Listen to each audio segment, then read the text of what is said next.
I think that the studio is probably one of the first chances that engineering students have to work with architecture students. I mean, we're almost like ships passing in the night in a lot of ways, even though very shortly when they get out of school, they'll be working together quite closely.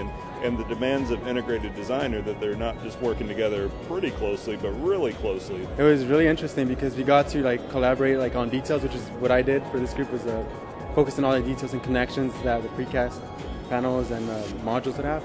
I think that the studio has given our university an opportunity to have this collaboration between engineering and architecture faculty, and it's actually grown into some pretty productive research programs even outside of the studio. What surprised me about precast was the flexibility, the fact that it could be assembled outside of the site and brought in.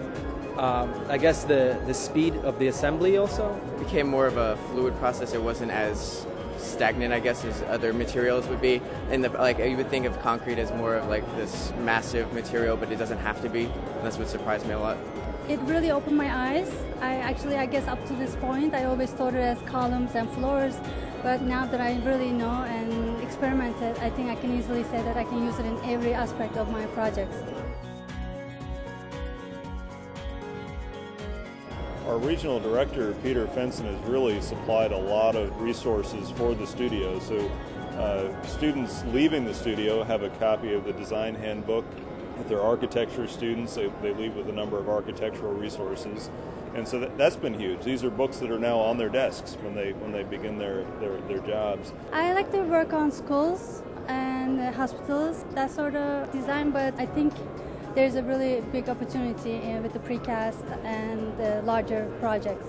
Our university is producing a lot of students that go into the energy industries, and so a number of them have gone into that. And I think that what they learned about precast and particularly pre-stressed via this are huge assets for them in that industry.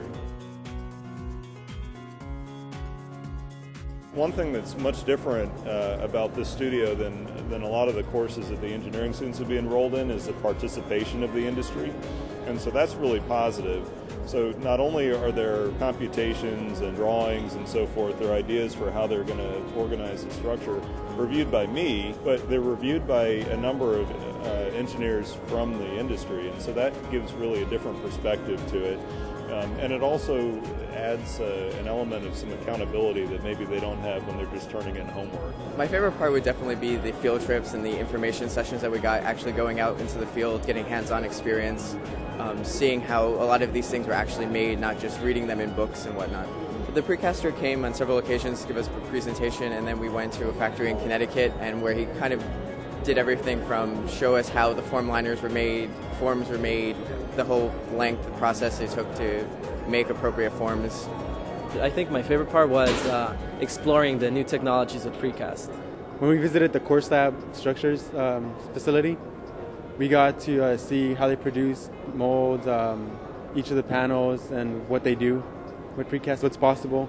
We're trying to track these students after they get out into the industry and see do they use precast concrete more, and what we can gather so far is that they do. So anything we can do to make them more comfortable with our product means they'll use our product when they get out and they're working for design firms.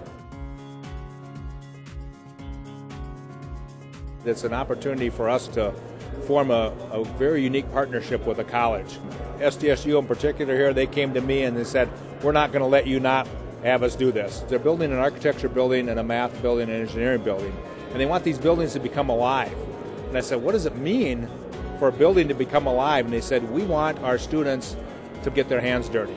Maybe it's them making the molds, making some liners for us, and then us turning around and pouring some product. Maybe it's them coming down and pouring product with us, helping us design it.